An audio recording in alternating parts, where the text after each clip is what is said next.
Alright, hello and welcome to Echoes Color with Jeffery Morrison. How's it going? We're going to do another whip and chat here with Diamond Art Club's So Many Books, So Little Time by Randall Spangler.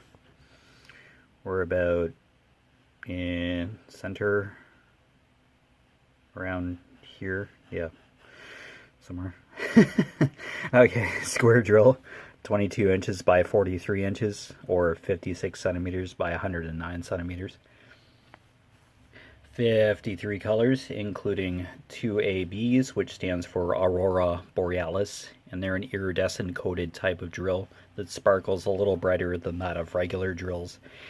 Anything under color code or DMC code 150 is considered an AB from Diamond Art Club. Alright, how's it going? Alright, so established the border of the section finally, and now just working on a dark brown that's just the X symbol that's just hidden throughout this pocket watch here along the rim of the stopwatch. Pocket watch, stopwatch, time device. You always say stopwatch. So hopefully your projects and other endeavors or hobbies are going well. We'll just hang out for a bit again, for sure. So yeah, hopefully you're having a wonderful day. It's a little windy out, overcast. I'll be getting that new Justin Timberlake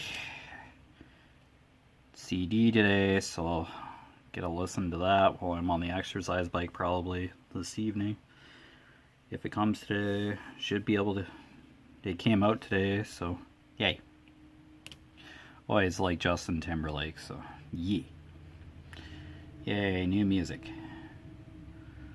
Alright, so the X symbol is just basically on the rim of this pocket watch. Oh dear. So just a dark brown, just like shadowing and shading, possibly. Yeah, went out for lunch. Yeah, came back, listened to a few tunes while the previous whip and chat uploaded on YouTube. Now we're good. So I'll just continue the party, filling this in. We have an established section here. Yep. I'll just keep following the symbols on the top to kind of guide which drills I'm going to put down next, and then go from there. Yeah. Yeah. That's how I like filling in these sections here. Just have an OCD kind of fill in preference. Well, it's all good. As long as you get the correct drills everywhere they need to go throughout the canvas, you're set to go. You'll have a beautiful piece of art. And yeah, rinse and repeat for just the amount of fun you can have with diamond painting. And of course your other hobbies.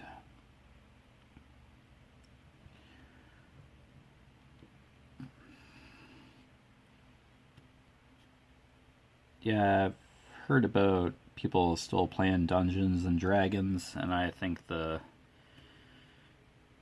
core rule books have been updated a couple times. I have like an earlier version of the core rule books because I was curious about Dungeons and Dragons, that tabletop kind of game.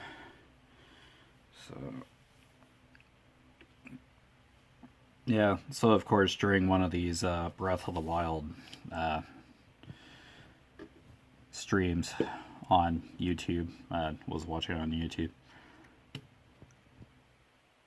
Yeah, one of the viewers mentioned, hey, I want to make a Legend of Zelda campaign with the D&D kind of rules, so I'm sure it's possible.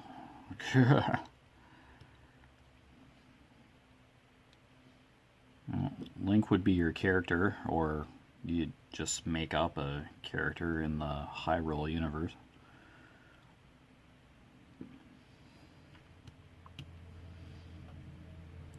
And go from there. I think you'd basically make a character sheet and all that, I'd believe, and yeah, the settings just Hyrule, and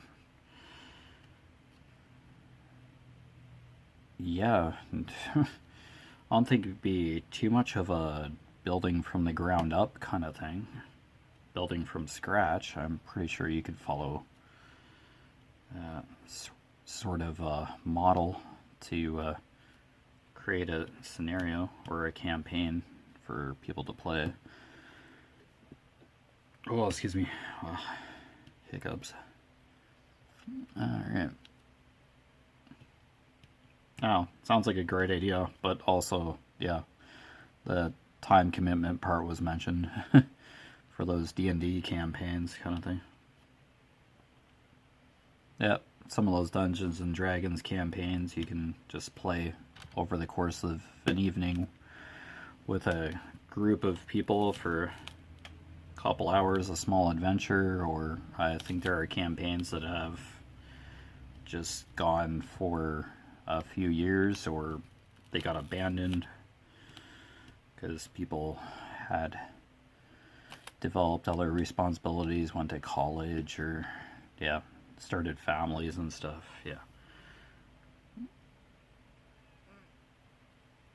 But I'm pretty sure you could put a place marker in any campaign, and once you were able to get back together with your group or whatever, you could just resume right from you left off. Kind of like a save state in your favorite video game.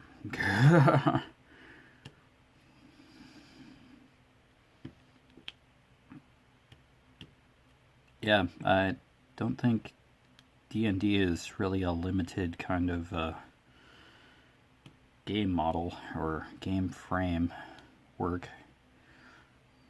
So I guess your only limit's your imagination, to be precise. So I've just heard about D&D, so I've always been intrigued by it, but yeah, just having that kind of time to sit down with a group cooperatively and go through a campaign with a created character. Yeah, I can't say I've had that privilege, so, but it does sound awesome. It's a really popular hobby or pastime.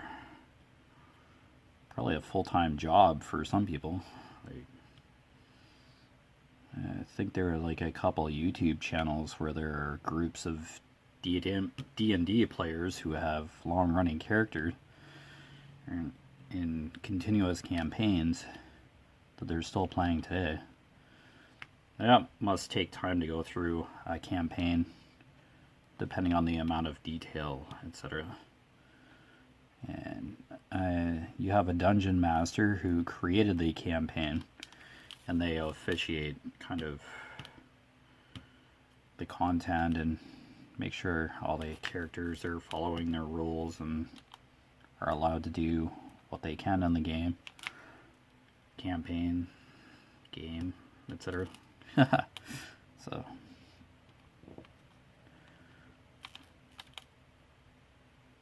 yeah, I think your characters can level up and stuff, gain abilities, learn abilities. Kind of interesting. It's highly visual medium for tabletop gaming. I think Warhammer 40k is just a futuristic kind of tabletop where you're directing huge armies of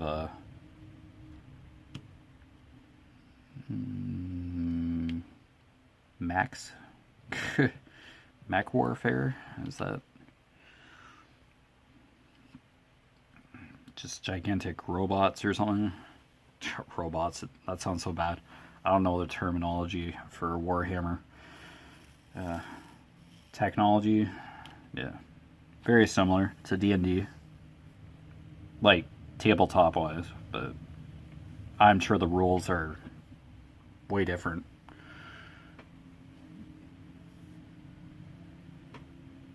Yeah, there are certain checks you do in D&D, initiative or stealth.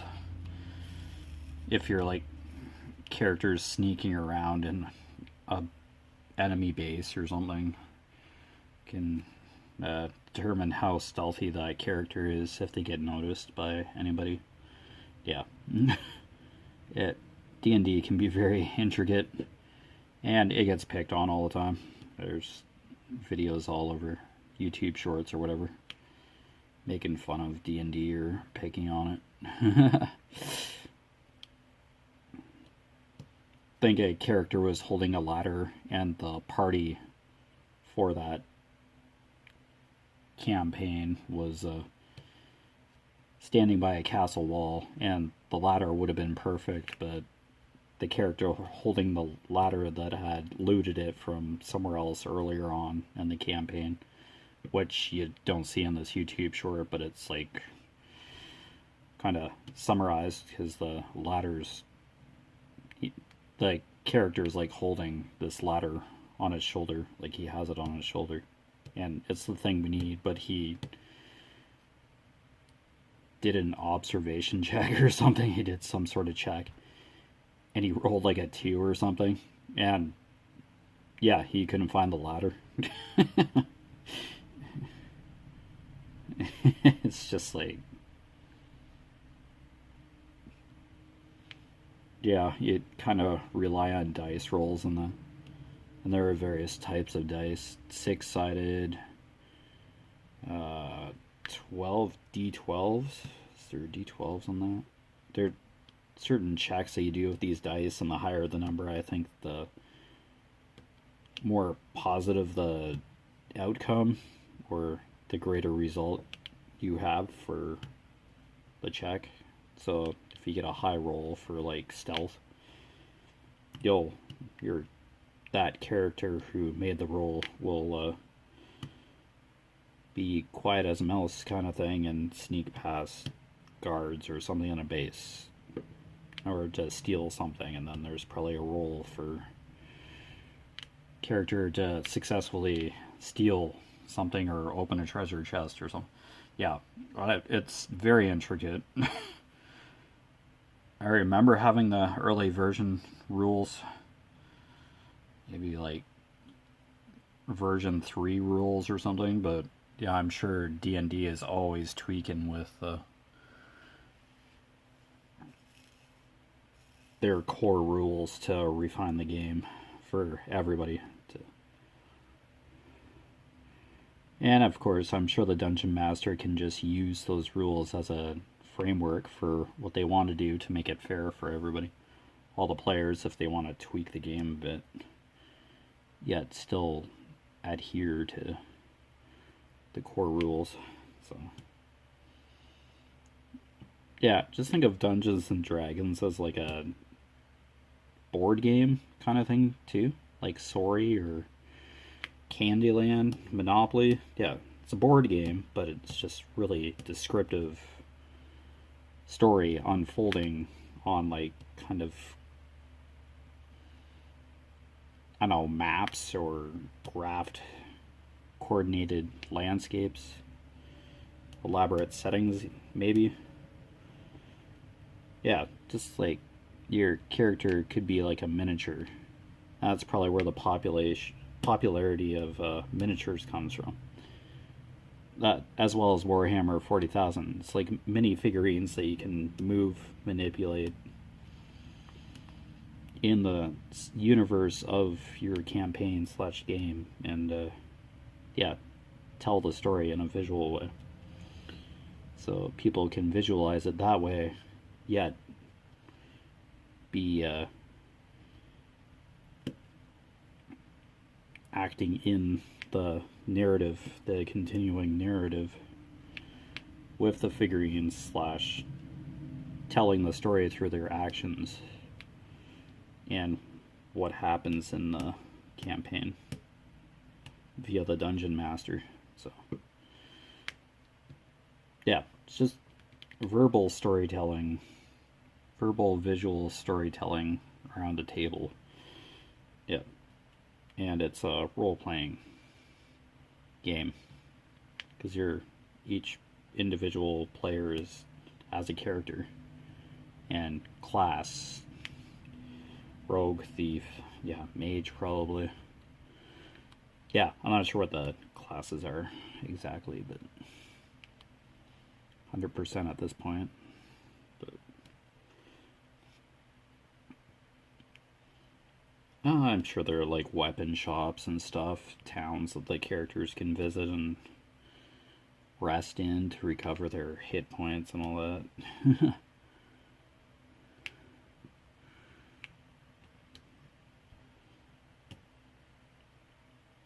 Yeah, that's a lot to put on a dungeon master, like creating an entire world, let alone a campaign, to have people interact and play with. But yeah, it's probably worth it in the end to have an interactive gaming experience without a video game console. Yeah, because maybe people are social that way. People like interacting that way, or want a deeper role-playing experience. So D&D is like a very old game system, tabletop game, probably the oldest tabletop game there is. I could be wrong, but yeah, still around, but it still has a huge influence today. Yeah, younger generations are probably getting into it. So, yeah. I keep hearing about it. I see stuff about it. There's YouTube podcasts and stuff where groups are going through campaigns via podcast, and I think there's like a live broadcast of people sitting around a table with their playing out their characters' roles during a campaign. So, yeah, it's probably a pretty active community. There we go, 400. Kind of like the Mario 64 speedrun community. That speedrunning communities are huge.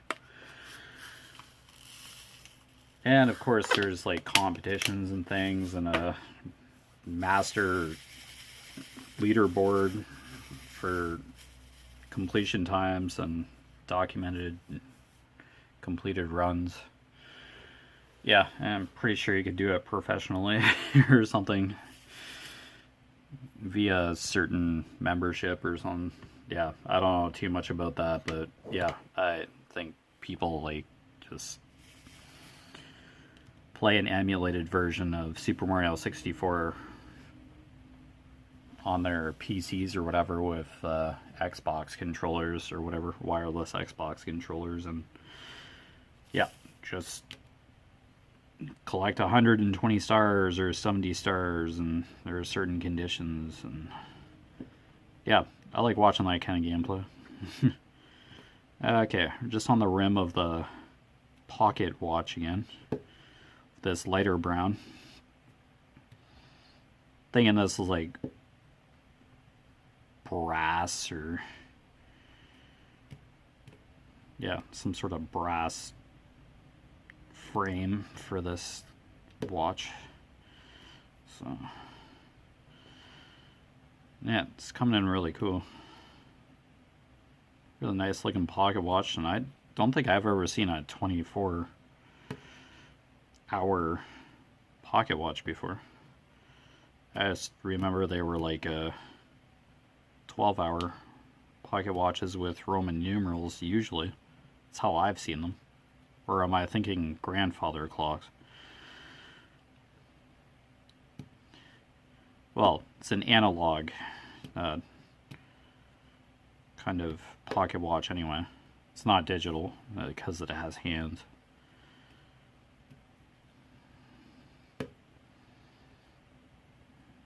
Yeah, so analog time is a visual clock face, and digital time is just numbers. Hour and minute, possibly seconds on for a clock. Yeah.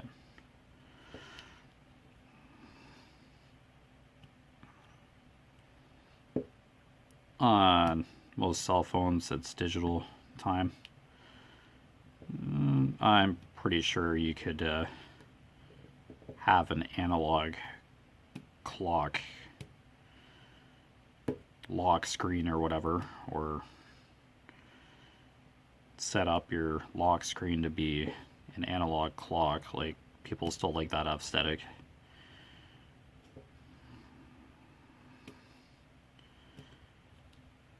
But yeah, digital's a little more direct.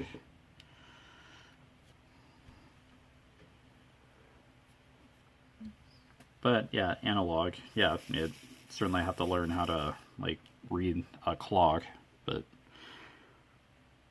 yeah, you'd catch on eventually.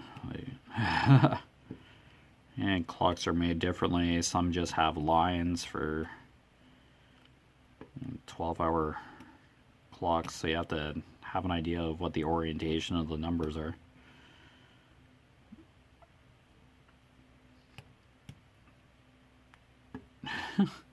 Feels like an episode of Sesame Street where I'm explaining how a clock works. Hey kitties, this is how a clock works. Do you know how to tell time? What time is it, Mr. Wolf? Yep, okay, yeah. Creepy. Awkward. Yeah. Oh boy. I just gabber away on here sometimes. I just have a time. Ugh.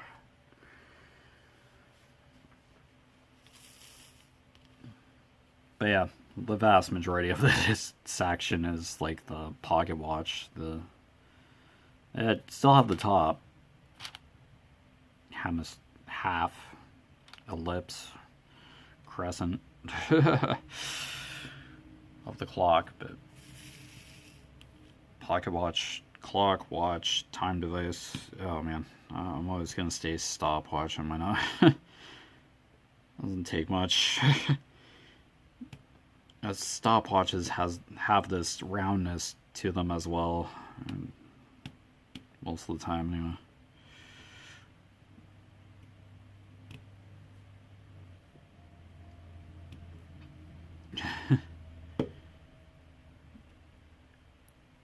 I'm sure that would throw a lot of people off if, like, at midnight, you'd count down from 23:59, and then,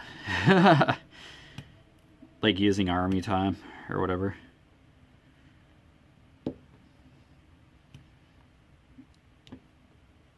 That'd be interesting if time was counted backwards. But you'd still end up with like a 24-hour day.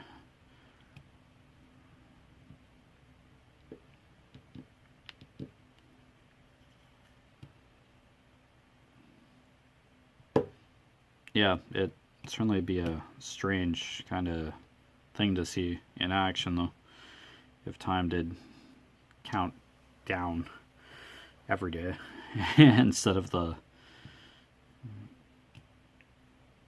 clockwise kind of regular motion. In an alternate universe, maybe, but yeah.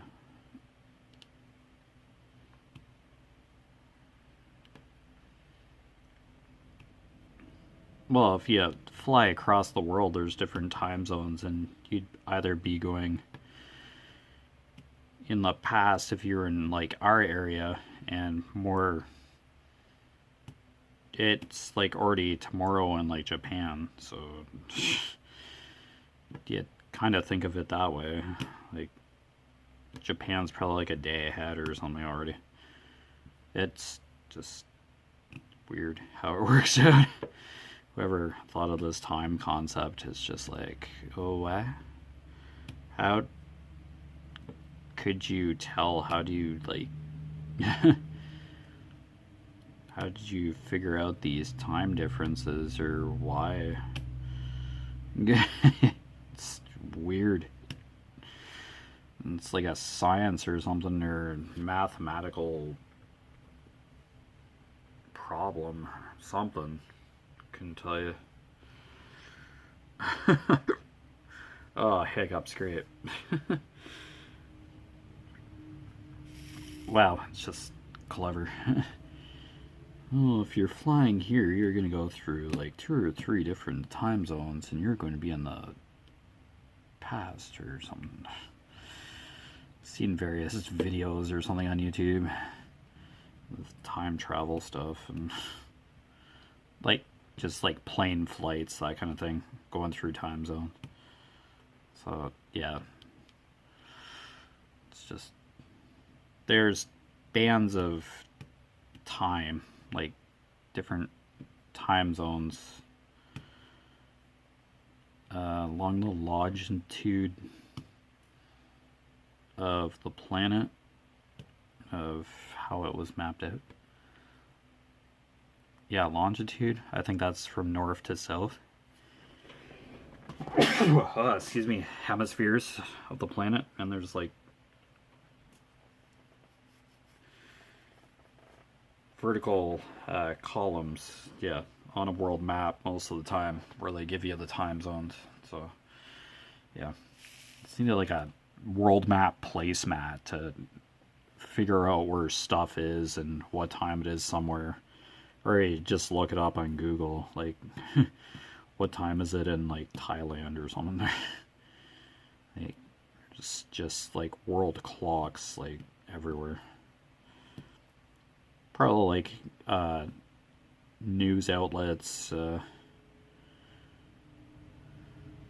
yeah, stock market, you know, Toronto Stock Exchange, you know, just places where they internationally do business or report on world events, news wise.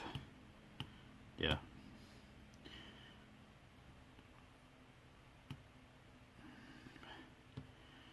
Yeah, I wonder why we just still have both forms of time, like military time and 12-hour time, or 24-hour time. Wonder why we're just not doing military time. It would get rid of the AM and PM. Yeah, we have legends of military time around my full-time work place, because we use 24-hour time, or military time. Yeah, instead of writing AM or PM, because that just got way too confusing, so people forgot to write AM or PM on the paperwork. So yeah, we just do 1900, 7 o'clock, yeah, that kind of thing. So it is easier. We have digital clocks which show, like if it was 7 p.m. it'd be like 1900. Yeah, it'd show that on the digital clock. And then there are analog clocks like this stopwatch here that have army time on them. Like after, yeah, 1 o'clock's like 1300 for PM, like 1 p.m. Yeah, and it'd just be 1 a.m. for 0100 for 1 a.m., etc., etc. Yeah, so you get used to it. But anyway, you've been watching Echoes of Color with Jefferey Morrison, where I just talk about whatever comes to mind on here. This Poketwatch, stopwatch thing. I got into time somehow. So yeah, pretty random topics on here. Down below in the description I put main website links for Conquer and Pacer, just virtual challenge kind of websites. Not affiliated or partnered with either Conquer or Pacer, but under each URL hyperlink, I put which challenges I'm working on for each of the websites or apps that I use for each company or whatever. So I'm not trying to sell you anything. I won't earn a commission if you click on the link or anything. It's just there for curiosity's sake, just in case I mention stuff about those virtual challenges. That information, anything you need to know is like on those websites. So it's fairly straightforward, but yeah, totally up to you. If you like notifications of what's happening here on Echoes of Color on YouTube, like finished photos of this section, for example, I'll take a picture, explain what's going on in the section, and post it to YouTube here. It's just how I update the channel. Yep, so if you hit the notification bell, subscribe, etc. Totally up to you. Yeah. If you want to be in the know of what's going on with this canvas or other projects other canvases I'll get to on the channel. Yep. Kind of an ongoing synopsis of this canvas section by section. But other than that, take care. All the best with your crafting endeavors. And I will see you again soon. Bye.